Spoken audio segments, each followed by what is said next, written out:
नमस्कार दोस्तों। आज मैं जिस विषय पर अपने विचार प्रस्तुत करने जा रही हूँ वह है जो होता है अच्छे के लिए होता है। यह एक छोटी सी पंक्ति है, लेकिन इसके भीतर जीवन का बहुत बड़ा दर्शन छुपा है।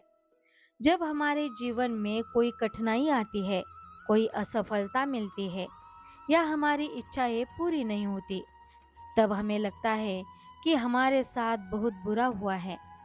लेकिन समय बीतने के बाद अक्सर हमें समझ आता है कि वह घटना हमारे जीवन में किसी बड़े अच्छे बदलाव का कारण बनी है। महाभारत और श्रीमद् भगवद गीता हमें सिखाती है कि जीवन में हर घटना का एक उद्देश्य होता है। भगवान श्री कृष्ण ने अर्जुन से कहा कि मनुष्य को अपना कर्म करते रहना चाहिए और परिणाम की चिंता नहीं करनी चाहिए।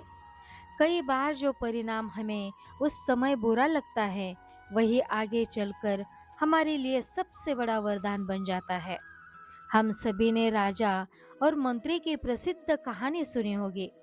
राजा का एक दिन शिकार के दौरान अंगूठा कट गया। राजा दुखी हो गया, लेकिन मंत्री ने कहा, महाराज, जो होता है अच्छे के लिए होता है। राजा नाराज होकर मंत्री को जेल में डाल देता है।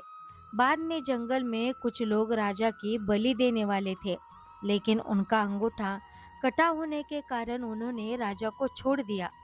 तब राजा को समझ आया कि अंगूठा कटना वास्तव में उसके जीवन की रक्षा का कारण बना। मंत्री ने भी बताया था कि यदि वह जेल में न होता तो राजा के साथ जंगल जाता और उसकी बलि चढ़ा दी जाती। इस प्रकार दोनों के साथ जो हुआ वह अंततः उनके हित में ही था। हम अपने जीवन में भी ऐसे अनेक उदाहरण देखते हैं।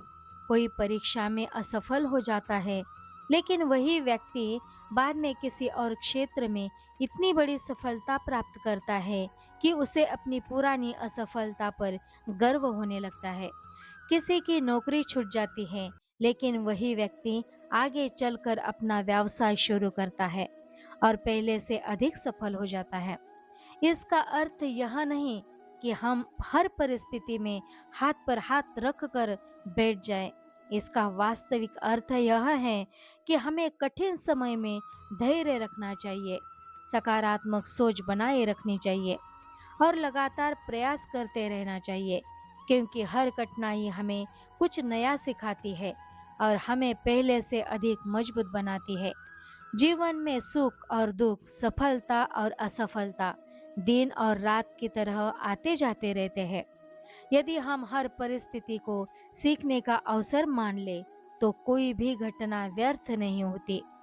महान वैज्ञानिक थॉमस एडिसन ने हजारों बार असफल होने के बाद बिजली का बल्ब बनाया। यदि वे अपनी असफलताओं को अंत मान लेते, तो शायद दुनिया आज इतनी रोशन न होती। इसलिए असफलता भी सफलता की पहली सीढ़ी होती है। दोस्तों, हमें भगवान पर विश्वास रखना चाहिए, अपने कर्म पर भरोसा रखना चाहिए और हर परिस्थिति का साहस के साथ सामना करना चाहिए। समय सबसे बड़ा शिक्षक है। वह हमें सिखा देता है कि जो उस समय बुरा लग रहा था, वही आगे चलकर हमारे जीवन का सबसे अच्छा निर्णय या सबसे बड़ी सीख बन गया। अंत में मैं इतना ही कहना चाहती हूँ कि हर घटना के पीछे ईश्वर की कोई न कोई योजना होती है। इसलिए निराश मत होइए, प्रयास करते रहिए, विश्वास रखिए कि जो होता है अच्छे के लिए होता है। इसी विश्वास के साथ मैं अपनी वाणी को विराम देती हूँ। धन्यवाद।